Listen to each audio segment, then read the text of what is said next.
갈멜산에서 위로를 얻고 사마리아로 돌아온 엘리사에게 아주 힘든 사역이 기다리고 있었어요. 알버트 아인슈타인이 고난 가운데 기회가 있다라고 했는데요. 위기를 기회로 삼는 거 아주 중요하지만은 사실 우리가 더 자주 겪는 문제는 찾아온 기회를 저버려서 더 큰 위기에 처하는 일인 것이죠.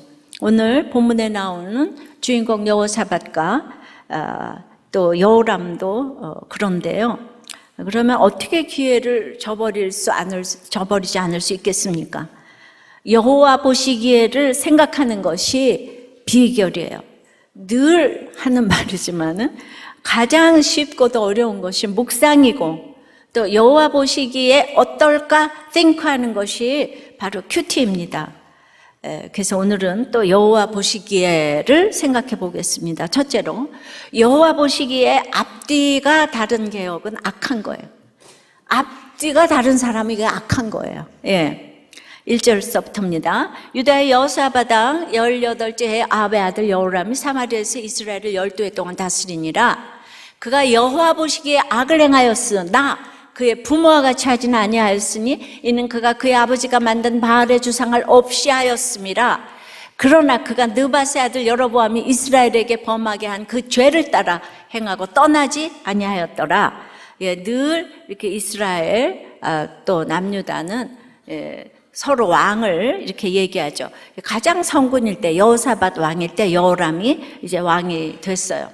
하나님의 말씀대로 아시아가 침상에서 일어나지 못하고 죽자 그의 이제 동생 여호람이 왕이 되었어요. 형보다 10년이나 길게 나라를 다스렸지만 성경의 평가는 둘 다 여호와 보시기에 악을 행했다입니다. 그런데 여호람에 대해서는 악을 행하였으나 하고 무조건 악하다고 하지는 않고요. 왜 그러냐면 바알의 주상을 없이 했기 때문에 그의 부모와 같지는 않다고 했어요. 왜냐하면 그 부모가 그 유명한 아합과 이세벨인데 그들이 섬기던 바알 주상을 제했다니 이거 대단한 개혁 아닙니까? 그가 이 부모를 객관적으로 보았다기보다는 자기가 보니까 대단한 그 아버지 아합과 형인 아하시아의 결말을 봤어요. 22년이나 나는 새도 떨어뜨릴 만한 권세를 휘두르던 아버지를 보좌하던 그 850명의 바알 선지자들이 엘리야에 의해서 죽임당하는 걸 보았어요. 그리고 이제 무명의 병사가 무심코 쏜 화살에 맞아 허무하게 죽은 사건을 겪었죠. 근데 형인 아하시아는 그 사건 앞에서 여호와 보시기에를 생각하지 않았어요. 내가 왕이라는 그 자기 도취에 빠져서 하나님께 묻지도 않고 바알세붑이라는 똥파리에게 묻고 또 엘리야 선지자의 말도 듣지 않다가 거기도 이제 50인씩 몇 번을 병사들을 죽이고 또 왕이 된 지 2년 만에 죽었습니다. 이렇게 아버지하고 형의 죽음을 겪은 후에 왕이 되었어요. 내가 왕이 되었다 지금 기뻐할 때가 아니에요. 이때는 여호람 자신과 자신의 가문인 오므리 왕조와 이스라엘 전체가 하나님께 돌아올 기회였던 거예요. 여호람은 아버지나 형이 살던 대로 하다가는 이거 나도 위태로울 수 있겠네 이 생각을 한 모양이에요. 그래서 아합이 만든 궁정 바로 앞에 기둥 우상인 바알의 주상을 없앴어요. 이것 하나만도 대단한 일이라서 성경은 부모처럼 악을 행하지는 않았다. 나름대로 종교개혁을 했어요. 그러나 거기까지였어요. 그가 바알 주상을 없앴으나 3절에 여로보암이 이스라엘에게 범하게 한 그 죄를 따라 행했다. 이거는 뒤를 따라갔다는 정도가 아니고요. 이게 다베크라는 단어인데 집착하다 내지는 고소하다 의미로 딱 달라붙었다 이 말이에요. 그러니까 뭐 단순히 여로보암의 행동을 답습하거나 모방한 게 아니라 강한 목적의식을 가지고 여로보암의 죄악을 완전히 딱 달라붙어서 답습하고 고수해 나갔다는 거죠. 2절에 바알의 주상을 없앴다. 예, 그 동사는 수루 동사거든요. 예. 근데 그게 사역형으로 쓰이게 돼가지고 이 주상을 파괴한 게 아니고 그냥 이렇게 옮긴 정도였어요. 예. 예. 그래서 그렇게 척결할 의지가 없어요, 여호람에게는. 3절에 여로보암의 길을 떠나지 아니했다에 이 떠나다도 수루 동사가 똑같은 단어로 쓰였는데요. 예. 그러니까 지금 여호람이 바알의 주상을 없이 했지만 없앤 척만 하고 여로보암의 죄악에서 벗어나지 못함으로써 겉으로는 그가 우상을 버린 것 같으나 속으로는 우상 생배에서 전혀 벗어나지 못했음을 이 동일한 단어 사용을 통해서 한 가지는 없애고 한 가지는 따라 행했다가 이원론이 아니고 이론론이라는 거예요. 예. 그러므로 이 떠나지 아니하였더라의 로사르멘메나라는 이 원어는 여호람이 여로보암의 죄악에서 영원히 떠나지 않았다는 거예요. 여러분 한번 답습된 죄악에서 헤어나오기가 얼마나 힘든 것인지 그 심각성을 지금 보여주는 거예요. 그러니 잠시 후에 이제 예후가 반란할 때 북이스라엘 곳곳에 바알 신당들과 그 바알 제사장들이 여전히 가득한 거예요. 여호람은 한마디로 앞에서는 개혁을 했지만 뒤로는 돈과 권력에 딱 붙어서 전혀 변하지 않았다는 것이죠. 이것이 여호와 보시기에 악하다 이 얘기입니다. 그러면 왜 이렇게 다들 여로보암의 길을 딱 붙어서 갔을까요? 열왕기상 12장 25절에 보면 여로보암이 에브라임 산지에 세겜을 건축하고 거기서 살며 또 거기서 나가서 분노회를 건축하고 26절에 그의 마음에 스스로 이르기를 이 나라가 이제 다윗의 집으로 돌아가겠네 걱정을 하는 거예요. 그 솔로몬의 밀로 건축을 비판했던 그 여로보암이 반역을 해서 왕이 되자마자 건축도 건축을 했어요. 이처럼 비판을 해서 왕이 된 사람은 자기도 비판을 받을까 봐 얼마나 독재를 하는지 몰라요. 스스로 모든 것을 하다가 정권을 빼앗았기 때문에 이제 돌아가리라 하며 자기처럼 또 배신할 자가 있다고 생각을 하는 거예요. 이 착각은 상상의 나래를 피고 구체화되기 시작해서 확실한 이 세상에 자기 나라를 만들기 시작합니다. 정치가 그렇잖아요. 이게 무의식적인 두려움이에요.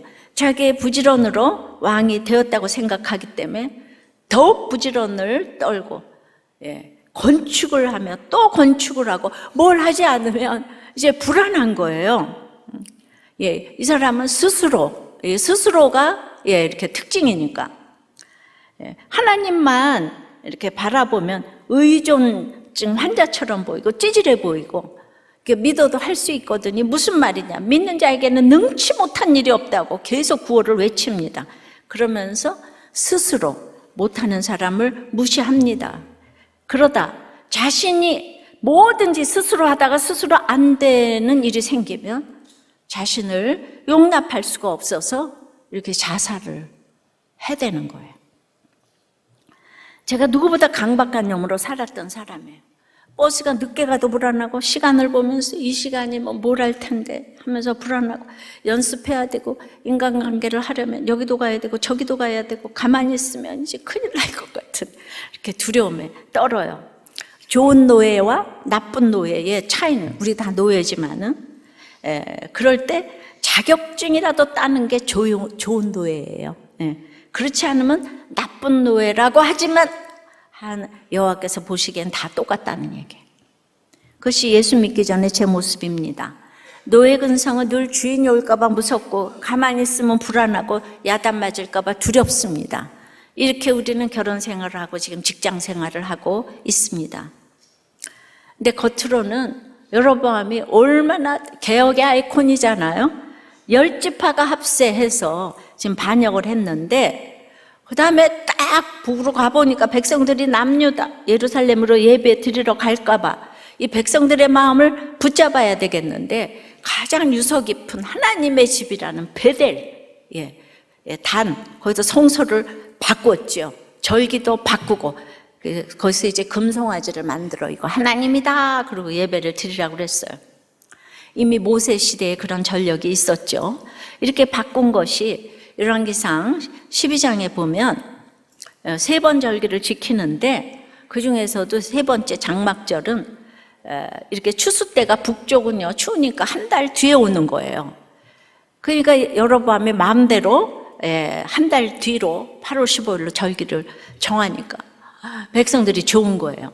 그 세 번 절기를 지키러 가려면 그게 너무 이제 험악한 이게 산과 이거를 다 거쳐 가야 되는데 가지 않아도 된다고 하니까 백성들의 필요가 맞아 떨어졌습니다.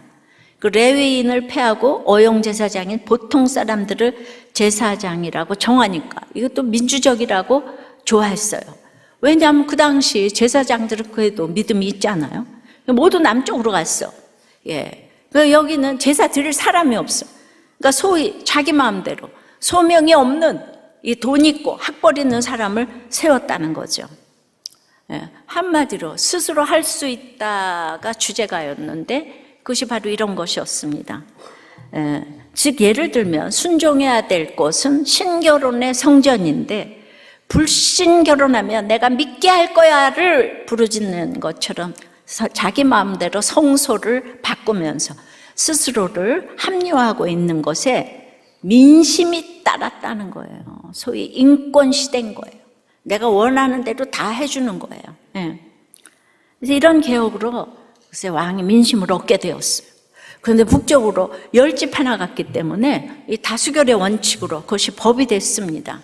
여러분들 민주주의가 얼마나 위험한지 아셔야 해요. 이렇게 민심을 얻게 되니까 그 누구도 여로보암의 길을 떠난 자가 없게 되었어요. 교회 밖에 이단들은 차라리 쉬웠어요. 근데 교회 안에서 믿는 것 같지만 눈앞에서 보이는 이 금송아지 신을 화려하게 보여주면서 예배도 현란하게 드리면서 그때 기복을 부르짖는데 그래서 실제적으로 북이스라엘의 아합이 상하궁을 지으면서 정치를 너무 잘하고 잘 살게 되니까 그 만몬신에 그냥 딱 따라붙어 있게 되었다는 거예요.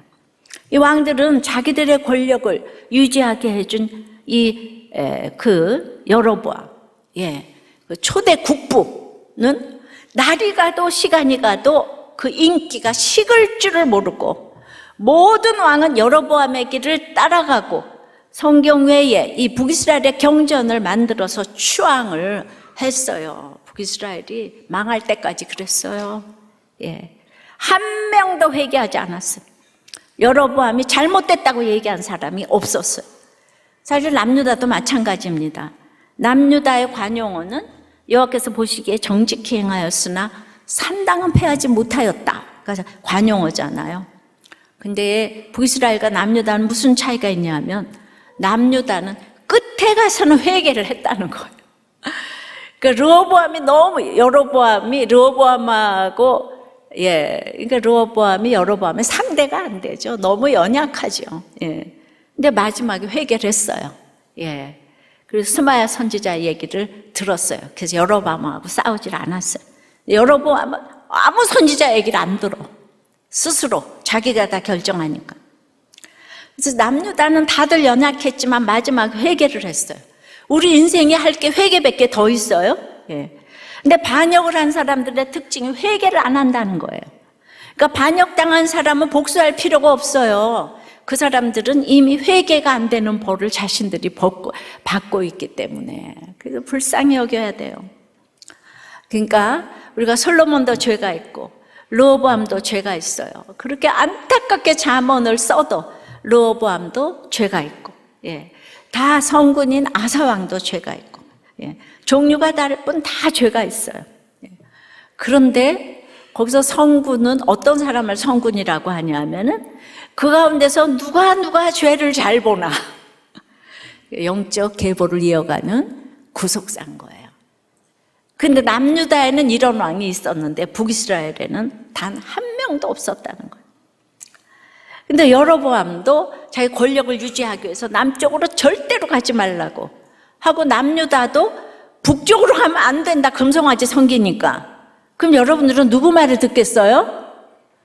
그러니까 여러분 분별이 안 돼서 다 교회는 자기만 옳대. 이렇게 되는 거죠. 정말 말씀으로 깨어있지 않으면 분별이 안 됩니다. 말씀을 통한 끝없는 통찰력이 있어야 분별을 할 수가 있는데 우리에게는 근본적으로 기복신앙이 있고 자립신앙이 하나도 안 돼 있기 때문에 우리는 저주받는다 그러면 무서워서 아무 데도 못 가요. 네.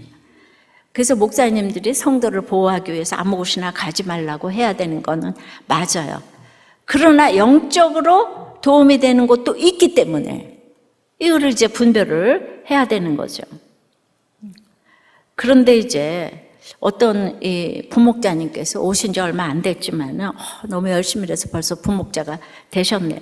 근데 이분은 그냥 아주 우리들 교회 와가지고 이제 시험이 들었어. 왜 죄를 다 까놓고 고백하는 이 새벽 설교를 들으면서 판단될 때가 너무 많고 성가대가 없는 것도 아쉽고 가장 이해가 되지 않는 건 적어도 주일 강단에 기름 부은 목회자를 세워야지 어떻게 장로를 세울 수가 있냐. 그런데 얼마 전 목사님은 또 그 장로님을 또 개쓰레기로 사셨다고 했는데 개쓰레기와 같은 인생도 이렇게 쓰시는구나 하는 생각이. 예, 문자적으로 생각하면 우리가 마음대로 금송아지 예배를 드리는 것처럼 생각할 수 있죠. 근데 북이스라엘은 자기들의 정권을 위해, 이익을 위해, 이해타산을 위해 예배를 마음대로 바꾼 것이고요. 우리들 교회는 구속사적인 시각으로 만인 제사장 시대에 이타적인 목적으로 구원을 위해 하나하나 적용한 예배를 생명보다 귀하게 생각하는 이 적용들인 거예요. 근데 이타적인 목적을 가지고 가는 것은 이 다윗처럼 15광야를 거치지 않으면 안 되는 일이에요. 이게 소명인지 소명이 하나도 없이 일하는지 분별이 안 되는 거죠. 근데 우리들 교회는 그런 소명자들, 사명자들이 우리를 살리고 있어요. 진정한 예배를 드리게 해주는 거죠. 진정한 레위인들인 거죠. 물론 시발은 교회를 학교 체육관에서 드리다 보니까 생겨난 특징이기도 합니다. 그런데 내가 살아야 우리 가정이 살고 교회가 살고 정말 나라가 살게 되겠죠? 내가 사는 게 너무 중요해요. 근데 여러분들이 왜 분별이 안 되냐 하면은 유다가 며느리와 동침한 것은 구속사로 그 가정에 예수님이 오셨잖아요. 근데 롯이 딸들과 동침한 것은 여호와의 총회에 못 들어가는 악이었어요. 근데 똑같이 행위로 보면 뭐가 잘못인지 몰라요, 여러분. 예. 이게 똑같은 행위인데 한 성령이야 이 말이 이해가 되는 거예요. 소명이 있는지 없는지 성령이 임하지 않으면 이렇게 모르는 거예요. 근데 열매로 보아하려고 했는데 우리들 교회는 형식적으로 예배를 드리지 않기 때문에 열매가 있잖아요. 그러니까 앞뒤가 같아야 개혁인데요. 겉과 속이 다르면, 앞뒤가 다르면 아무리 화려하게 거룩하게 예배를 드려도 여호와께서 보시기에 악한 예배가 될 수 있다는 것입니다. 적용 질문이에요. 예수 믿고 앞에서는 술, 담배, 사람, 먹는 거, 입는 거, 여자, 남자 다 끊었는데 뒤로는 여전히 그리워하며 갈망하고 떠나지 못한 죄가 무엇입니까? 스스로 할 수 있다고 착각하며 앞뒤가 다른 것은 무엇입니까? 자, 여호와 보시기에 앞뒤가 다르면 악한 거예요. 두 번째는 뇌물을 준 자 받은 자가 똑같이 악합니다. 자, 4절 5절이에요. 모압왕 메사는 양을 치는 자라 새끼양 10만 마리의 털과 수장 10만 마리의 털을 이스라엘 왕에게 바치더니 아합이 죽은 후에 모압 왕이 이스라엘 왕을 배반한지라. 이 떠나지 못하는 죄가 있기 때문에 지금 모압이 쳐들어오고 배반하는 일이 생겼어요. 모압은 다윗 이후로 이스라엘의 속국이 되어서 조공을 바치고 있었어요. 힘을 못 쓰고 있었죠. 모압은 롯이 딸과 동침해서 낳은 모압의 후손이에요. 근데 이게 모압이 여호와의 총회에 못 들어오니까 이 세상에서는 종노릇 해야 되는 게 마땅해요. 다윗 왕이 이들을 굴복시킨 일에 이스라엘의 조공을 바치는 속국으로 남았잖아요. 그러니까 이 세상은 아무리 왕이라도 이렇게 잘 믿는 자를 돕기 위해 존재하는 거예요. 그 믿는 자를 또 훈련시키기 위해 존재하는 거예요. 근데 믿지 않으면 그렇게 살다가 사망을 월급으로 받고 이제 지옥으로 가게 돼 있는 거죠. 예. 그러니까 모압은 종 노릇하는 게 마땅해요. 우리 믿는 사람은 어디서나 주인이에요. 예. 파출부를 해도 주인이고 부활을 해도 주인이에요. 이 주인의식을 가져야 되는데, 예. 그러다가 이제 안 믿는 사람을 이제 안 믿는 사람이 모압이 믿는 이스라엘을 위해서 엄청난 조공을 지금 바치고 있잖아요. 예. 모압은 이스라엘이 남유다와 북이스라엘로 나뉜 후에 독립할 기회를 누리고 있었어요. 예. 믿는 자가 지금 분열했잖아, 남북 이스라엘로. 그러면 세상도 분열해요. 부모가 이혼을 하면 애들도 분열을 해요. 예. 그러니까 믿는 자가 하나 되는 게 너무 중요합니다. 예. 그렇게 되면은 모압이 조공들이기가 딱 싫어지는 거죠. 예. 우리 느헤미야서에 보면은 이 교회가 제사장이 잘 서 있지 못하면 백성들은 즐거이 헌금을 하지 않아요. 딱 드리기가 싫어지는 거예요. 그리고 또 세상은 어떻게든지 돈이 다니까 돈 내는 것 다 싫어. 빨리 벗어나고 싶어요. 마침내 때가 왔어요. 분열된 이스라엘이라도 북이스라엘에는 강력한 아방이 이따가 전사했다는 소식이 들리니까 이 절호의 기회를 놓치지 않고 이제 반란을 일으켜 독립을 하죠. 더 이상 조공을 바치지 않았어요. 돈이 얼마나 생명줄인데 멀쩡하게 돈을 바치겠습니까? 나에게 오는 것이 없으면 호시탐탐 노리고 배반할 준비를 합니다. 예. 겉으로는 양을 치는 자가 되기를 자처했던 메사가 속으로는 칼을 갈면서 이스라엘을 배반할 기회를 잡아 이제 노리는 거예요. 교회도요, 겉으로는 아주 양을 치는 자가 되기를 자처했지만 신앙 고백이 안 돼 있는 사람들이 직분을 가지고, 그래서 기본이, 우리가 피 같은 돈을 어떻게 낼 수가 있어요? 이거 신앙 고백이에요. 우리들 교회가 신앙 고백이 있는 사람이 비교적 많으니까 20년 동안 이렇게 왔지. 아니면 그냥 직분 다툼, 세력 다툼, 그냥 이래서 옛날에 갈라졌을 거예요. 분열했을 거예요. 교회가 분열하면 집안도 분열한다니까요. 얼마나 많은 가정이 또 이혼을 했겠습니까? 하지만 이 사건은요, 모압의 반역을 보면서, 그러니까 어떻게 감히 그럴 수가 있어? 당신이 어떻게 그럴 수가 있어? 목자가 어떻게, 목원이 어떻게 그럴 수가 있어? 그런 게 아니고, 하나님을 반역한, 누가 나를 반역하면 내가 하나님을 반역한 자신의 죄악을 인정하며 회개하라고 주신 사건이에요. 그러니까 이것을 위해서 세상이 영육간에 수고를 한다니까요. 벌어서 나를 주고 영적으로도 나를 힘들게 해서 또 수고를 하고 있어요. 영적으로도 힘들게 수고를 하고 육적으로도 벌어서 나한테 바친 믿는 사람, 우리 선교사들이 이렇게 들어와서 수고를 했기 때문에 이 모든 지금 재벌 기업들이 믿는 우리들을 위해서 지금 수고하고 있는 줄 믿습니다. 그렇게 생각하는 게 맞아요. 여러분, 인정하든 안 하든 예수가 들어가면 나라 전체는 잘 사라져요. 근데 그걸 수고하는 사람들은 모압처럼 이렇게 이상한 사람들이 수고를 하고 있어요. 여러분들 이거 가지고 누리시면 되는 거예요. 뭔 말인지 하나도 몰라. 그러니까 모압의 배반은 아하시아와 여호람에게 하나님을 배반한 죄악에서 떠나라고 주신 기회란 말입니다. 어떤 사건이 오면은 그 사람을 욕할 게 아니고 저 모압이 배반했는데 내가 하나님을 배반했잖아. 여로보암이 배반했잖아. 조상의 죄를 회개하고 내 죄를 회개하고 이래야 될 텐데 맨날 속국이었다고 모압을 막 무시하는 거예요. 이 세상에 무시할 사람이 어디 있어요? 이스라엘이 잘난 게 뭐가 있어요? 근데 자꾸 서열을 정하고 차별한다니까요. 그래서 6절에 그때에 여호람 왕이 사마리아에서 나가 온 이스라엘을 둘러보고, 이제 이때는 아하시아를 이어 왕이 되었을 때인데 자기 형은 모압을 이렇게 진압하지 않았어요. 답답해가지고 지금 사마리아 다스리던 나가서 온 이스라엘을 둘러보고 점거하고, 이게 그 유명한 파카드예요. 방문하다.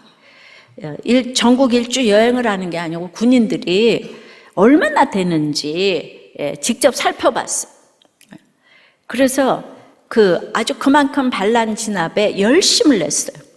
여호람은 사실 열심으로 바알의 주상만 아니라 제단과 신전도 없애고 단과 베델의 금송아지 우상을 없애서야 했죠. 모압의 반란을 통해 조상과 자신의 반란을 회개했어야 하는 거죠. 그런데 앉으나서나 복수만 지금 생각하는 거예요. 구원의 기회를 놓쳤어요. 감히 네가 나를 반역해? 예. 하나님은 구원의 열심으로 우리 모두를 한 사람 한 사람 돌아보시며 방문하세요. 우리는 혼자 동시에 여러 사람을 VIP로 대할 수 없지요. 심지어 가족도 동시에 그렇게 못합니다. 하지만 하나님 우리 모두를 매 순간 VIP로 대하시며 파카드 방문하시는 거예요. 누가 더 중요하고 덜 중요하고가 없어요. 모두를 구원하시기 위해 지금도 일하시고 계십니다. 따라서 우리 자신에게 일어나는 모든 사건은 나를 구원하시려는 하나님이 나를 찾아와 내게 말씀하시는 사건이에요. 아무리 억울하게 당하는 사건, 모압의 배반과 같이 견딜 수 없는 사건도 하나님이 나를 방문하시는 사건인 거예요. 그런데 이제 우리는 고난을 당하면 나를 괴롭히는 저 사람이 주인공이고 나는 피해자 조연이고, 그래서 감독이신 하나님은 나를 돌보시지 않고, 이런 생각이 우리의 주제가예요. 예? 하나님이 계시다면 이럴 수가 있어? 예. 이것이 어쩔 수 없는 우리의 태생적 한계이고 벗어나야 될 한계이죠. 그러니까 이런 거는 그대로 거기서 딱 달라붙어 있어야 할 한계가 아니에요. 예. 이런 건 아니에요. 저절로 이런 생각이 들지만은 하나님의 말씀으로 이 생각을 끊어내야 되는 거죠. 저절로 이 생각이 들죠. 하나님 계시다면 이럴 수는 없어. 난 하나님 앞에 정말 다 빈정이 상했어. 이 사건을 통해 하나님이 저 사람이 아니라 내게 말씀하시는구나. 그 말씀을 내가 들어야 하는구나. 하나님께는 내가 구원받아야 할 주인공이구나 생각해야 합니다. 내가 당하는 배반을 통해 내가 주님을 배반했던 일, 배반하고 있는 일을 생각하고 회개해야 합니다. 이것이 구원의 기회를 잡는 것입니다. 그러니 뇌물을 주고받은 모압의 메사나 여호람이나 다 같이 여호와 보시기에는 악한 자라 이겁니다. 아셨습니까? 항상 구원에 초점을 맞춰야 되는 거예요. 적용해 보세요. 모압의 배반 같은 사건이 있습니까? 여전히 복수하고 싶습니까? 내가 생각하고 회개해야 할 배반은 무엇입니까? 뇌물을 주고받은 적이 있습니까? 남편이 술을 먹고 업체에서 받은 이제 돈을 받아왔는데 그 돈 뭉치를 그냥 당장 돌려주라며 남편의 얼굴에 집어 던졌대요. 그래서 남편이 그 돈을 다시 업체에 돌려주러 나갔는데 술 마시고 잃어버렸대요. 우린 정말 이럴 때 돌아버려 진짜. 이거 데리고 살아요 말아요 진짜. 근데 교회에서 양육받고 막 두려움에 떨던 때였기 때문에 보험을 해지해서 업체에 갚아주라고 또 했대요. 남편이 또 그 말 들었대요. 근데 나중에 보니까 그래서 이사 갈 때 그 돈이 나왔대잖아요.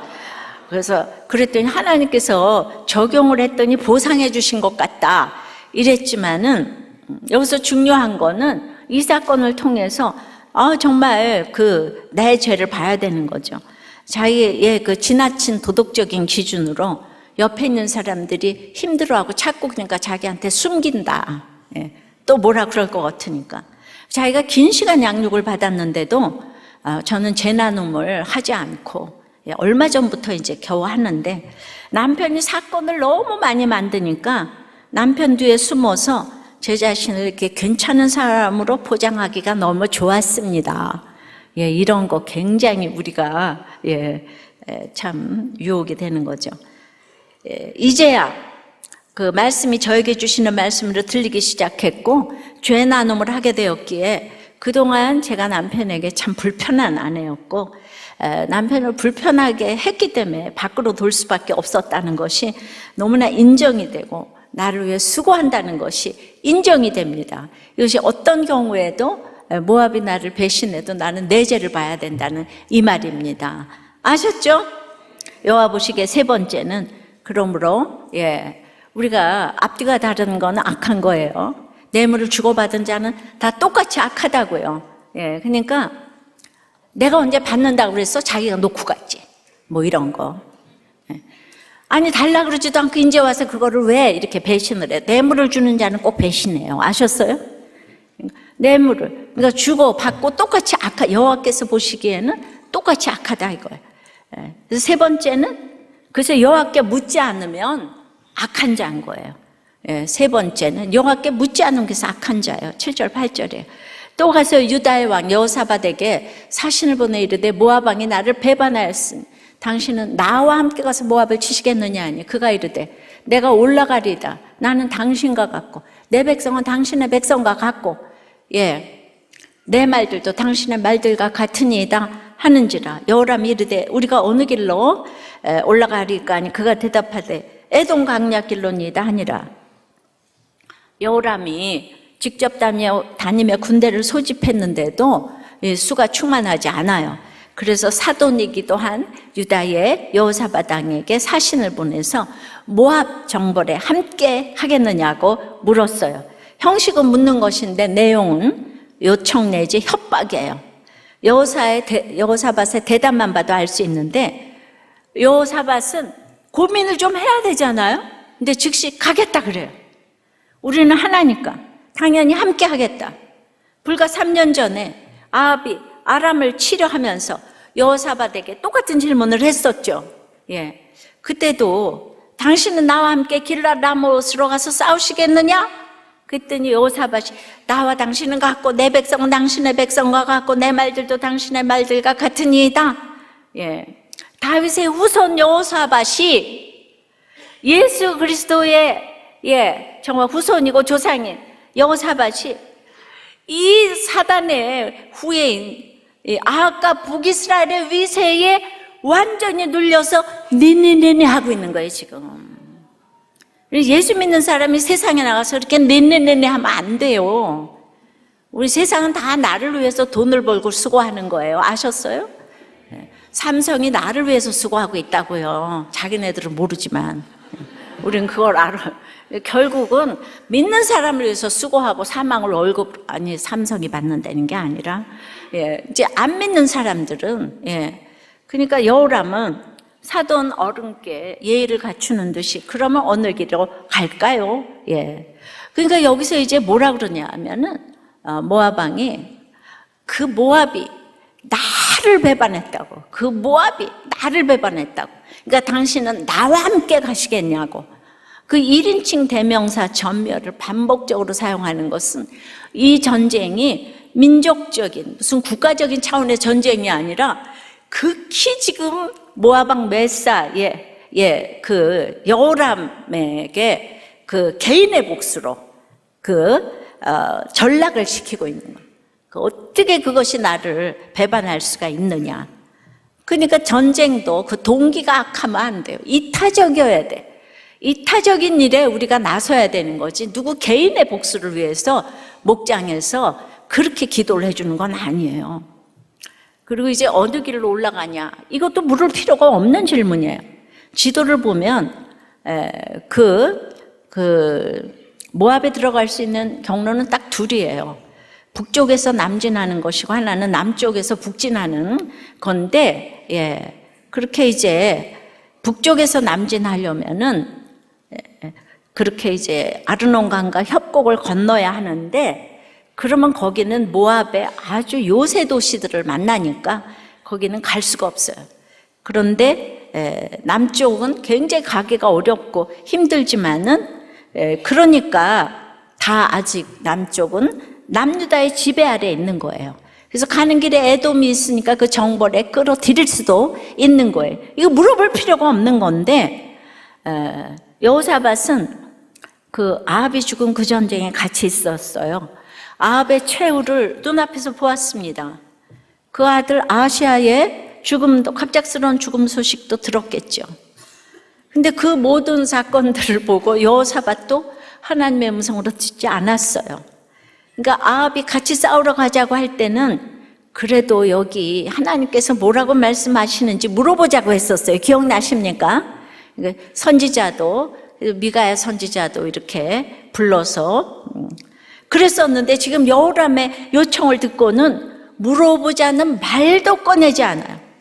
자신을 압도하는 아합 앞에서는 하나님한테 물어야 하지 않을까 생각했지만 손아랫 사람인 여호람이 와서 자기에게 형식적으로라도 물으니까 일국에 이제 막 그냥 그때는 아합이 북이스라엘이 강했다고, 그러니까 거기에 왕이 와서 물어보니까 그만 그냥 여호사밧이 우쭐해졌어요. 하나님 생각도 나지 않는 거예요. 그래서 사람에게 눌리는 게 사람 앞에서 우쭐한 것보다 구원을 위해서는 훨씬 좋은 겁니다. 뭐라고요? 눌리는 게 우쭐한 것보다는 낫다 이 말이에요. 예, 뭔지 몰라. 우리는 항상 하나님 일을 하려면 하나님 말씀을 늘 생각하고 있어야 되는데, 예, 어떤 분을 이렇게 제가 어제 집회를 가면서 딱 차를 타고 가면서 딱 물었어요. 그 주회를 하시는 분이에요. 이번 주 주일 설교 들으셨죠? 제가 딱 그랬더니 뭘 느끼셨어요? 그랬더니 졸려서 못 들었는데 이러시는 거예요. 한 가지가 10가지인 거예요. 예, 그러니까 우리가 그렇게 말씀 생각하지 않으면서 주회를 한다 그러면은 이제 굉장히 파토가 많이 나는 거죠. 그래서 애당초 하나님께 물을 생각조차 하지 않는 여호람과 잠시 우쭐하여 하나님을 잊은 여호사밧이 작당을 하니까 브레이크 고장난 트럭처럼 이제 질주를 하는 거예요. 3년 전 사고를 기억하지 않을 수 없는 길을 지나면서도 멈춰서 물을 생각도 하지 않아요. 사고 다발 지점이라는 표지를 보면 속도를 딱 줄여야 하는데 한 사람은 복수심에, 한 사람은 우쭐함에 도취되어서 둘 다 묻지를 않아요. 그래서 결국은 구원의 기회를 놓치는 거예요. 여러분, 이 땅은 다 노예예요. 세상은. 예, 이 세상이 종노릇하잖아요. 좋은 노예, 나쁜 노예. 뭐예요? 좋은 노예는 자격증 많이 딴 노예. 예, 이거밖에. 둘 다 악하기도 마찬가지로. 예, 사망을 월급으로 받는다고요. 이게 우리 모습이에요. 그러니까 물으려 하지 않고 물어도 자기한테 유익하게 해주겠다고 생각하는 엉뚱한 똥파리에게만 가서 물어요. 하나님께 물어야 하는데 평소에 말씀을 듣지 않으니까 사건이 오면 하나님은 생각도 안 나요. 예, 내 감정만 생각하고 눈앞에 윙윙거리는 똥파리만 보이는 거예요. 그래서 잘 묻는 공동체에 딱 붙어 있는 게 너무 중요합니다. 아무리 강조해도 모자랄 만큼 중요해요. 뭐 이런 것까지 물어봐.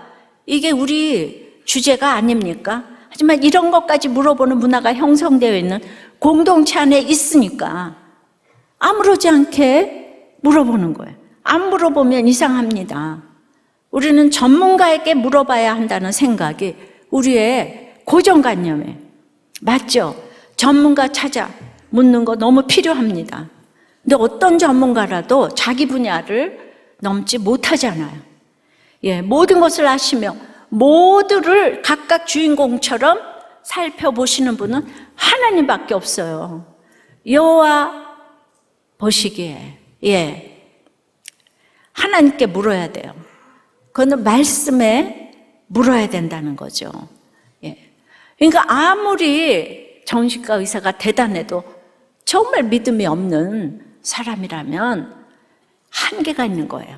예, 그러니까 우리의 이렇게 공동체, 그러니까 여러분들이 정신과 가서 진단을 받는 거는 병명을 좀 알고 인정을 하라고 가지만은, 그다음에 약물 처방을 좀 받을 수 있지만은 우리의 이렇게 집단 치료 목장은 천금을 주고도 이렇게 이런 치료는 받을 수가 없는 거예요. 이 목장이 얼마나 대단한 곳인 줄 여러분들 아셔야 돼요. 교회는 그냥 사람의 모임이 아니에요. 그리스도의 몸이라고 했잖아요. 교회 공동체에서 묻는 것이 곧 그리스도께 묻는 것이고 말씀에 묻는 것이고 예수의 이름으로 두세 사람 모여도 주님이 계세요. 우리의 미련하고 연약한 입술을 통해서 하나님이 말씀하시는 거예요. 우리가 혼자 성경을 내게 주신 음성으로 못 들으니까 교회를 통해서 지체들의 음성으로 듣게 하시는 거예요. 올 하반기 목장이 이제 시작되었는데요. 더 잘 물으시고 더 많이 물으시면서 잘 붙어가시기 바랍니다. 제발 여러분의 생각과 습관과 전통에 딱 달라붙어가지고 판단하고 비난하지 마시고요. 주님께 딱 붙으시고 말씀에 딱 붙으시고 목장과 공동체에 딱 붙으시기 바랍니다. 그것이 하나님이 나를 구원으로 부르시는 기회를 놓치지 않고 붙잡는 비결입니다. 적용 질문이에요. 여전히 묻기를 싫어하는 일은 무엇입니까?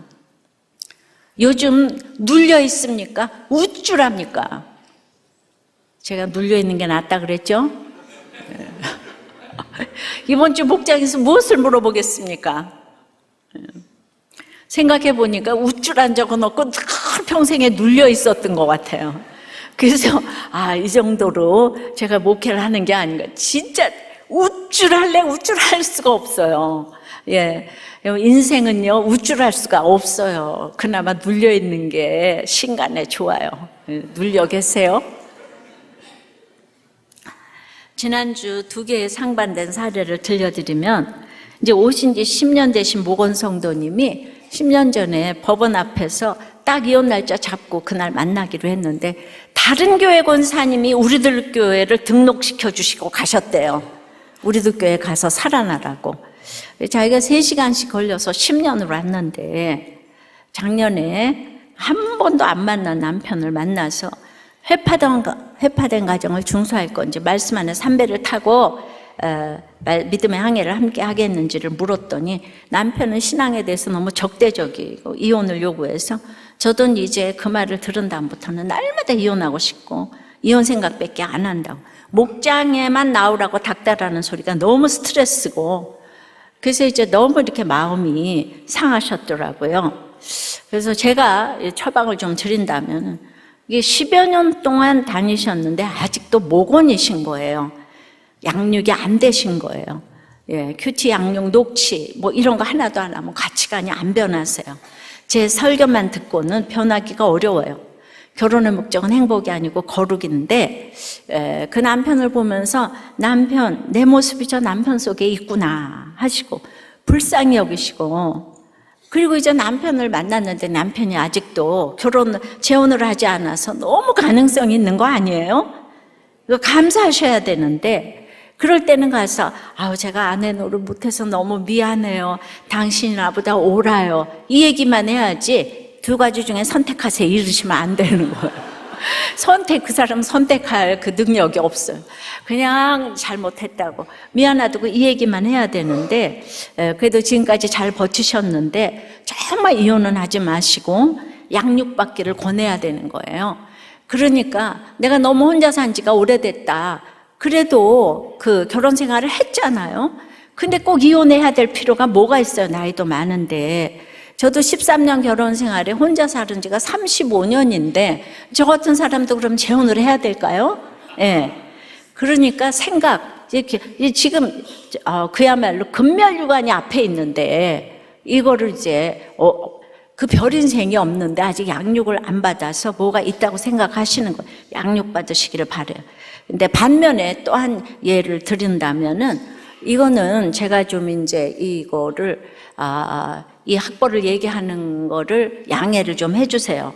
이분은 하버드에서 석사를 하고 케임브리지 대학에서 박사학위를 마치고 파리에 있는 OECD 본부에 들어가 직장 생활을 하고 있는 5개 국어에 능통한 남편과, 중국에서 대학을 나오고 일본 가서 공부하고 4개 국어에 능통한 아내하고 결혼을 했는데, 그래서 이제 7살 차서 아들과 딸이 있는 거예요.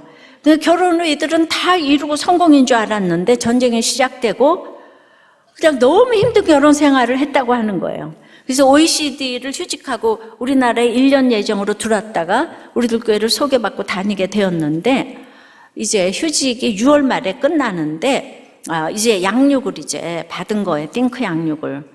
그런데 그 남편은 이제 파리로 돌아가기를 원하고 아내는 남고 싶다고 말을 했는데, 띵크 양육을 마치는 6월 말이 다가와도 결정을 못하고 있다고. 편성 당일에 또 전화를 해보니까 아직도 결정하지 못했다고. 예, 7월 4일까지 파리 본부에 연락을 주기로 했는데 결정을 못했다고. 독일에 사시는 부모님은 화까지 내시면서 빨리 돌아오라고. 근데 드디어 7일 날, 어제 그제 잠언 큐티를 하면서 이 말씀이 있는 곳에 정착하기로 했다는 거예요. 예. 그런데 OECD 직원을 포기하는 것은 평생 보장되는 직장이고 집도 주고 노후연금도 아주 빵빵한데 이걸 내려놨다는 거예요. 그런데 아내는 자기는 남기를 원했지만 솔직하게 남편이 가자고 하기를 바랬다는 거예요. 그런데 이 남편이 뜻밖의 결정을 했다는 거예요. 예. 그래서 이 부부가 사실은 양육 잘 받아서 후회라도 유럽에 이제 가게 되면 사명을 잘 감당하는 부부가 되기를 원하는데, 여러분, 이렇게 모든 걸 갖췄어도 가정이 회파되면 이건 울리는 꽹과리가 되는 거잖아요. 예. 저는 가정을 지키고자 하는 이들 부부의 결정이 여호와 보시기에 선한 결정이라고 믿습니다. 기름을 부어주시고 이 기회를 구원의 기회로 잡으시면 좋겠어요. 예. 또한 얘는 우리들 교회에 왔는데도 불구하고 이분이 환경이 바뀌어지자 이 음란이 나와서 바람까지 가게 되어서 도저히 창피해서 이혼하고 공동체를 떠나려고 했더니 벌떼처럼 달려오신 공동체 식구들로 인해서 이혼 안 하게 됐는데, 가장 중요한 공로자, 저희 초등학교 아이가 교회에서 보는 사람과 목사님들에게 우리 아빠 바람 폈어요 한번 떠들고 다녔는데, 저도 정말 너무 화가 났었는데, 목자님께서 아이의 그런 행동과 말은 공동체에서 붙어가니 살아나게 된 부모님을 보고 교회에 우리 집 살려주세요, 엄마 아빠가 이혼하지 않게 해주세요 하고 도움을 요청하는 거라고 제가 그냥 외친 거라고 해석을 해주시니, 그 말을 들으니 제가 분수령적인 회개를 할 수가 있었고, 지금은 이제 같이 아이하고 소년부에서 예배를 드리고 예배 시간마다 적용 질문으로 아이와 나눔을 이제 같이 하고 있다는 거예요. 그러니까 이 죽을 것 같은 환경과 사건이 아닌 나의 죄성을 낫게 해주신 하나님께 감사드린다고. 자, 지금 이게 다 세 가정이나 지금 이제 매주 이렇게 살아나고 있잖아요. 그냥 어디를 가면 이렇게 가정이 살아나겠습니까? 공동체에서 다 도와주고 하지 않습니까? 여호와 보시기에 얘가 얼마나 정말 합당한 일을 했어요. 이 초등학교 아이가 우리 아빠 말 안 펴요, 살려주세요. 그런데 우리들 교회는 이런 거를 아무도 손가락질하지 않아요. 그냥 내일처럼 달겨들어서 지금 교사를 하시고 살리고 계십니다. 예, 말씀 맺을게요. 여호와 보시기에 앞뒤가 다른 개혁은 그러므로 악해요. 앞뒤가 다른 사람들도 악한 거예요. 뇌물을 준 자 받은 자는 똑같이 악해요. 예. 근데 이걸 어떻게 줘야 될지 안 줘야 될지 여호와께 묻지 않으면 이건 이제 악한 자가 되는 거예요. 여호와께서 보시기에가 가장 중요해요. 근데 일은 너무 힘들어서 내 안의 한계를 넘어 주께서 모든 주신 시간은 헛된 것이 없습니다. 주의 뜻 알기 어려워도 이유 있음을 알기 원합니다. 지난주 찬양을 다시 한번 하면서 가사를 음미하시기 바랍니다.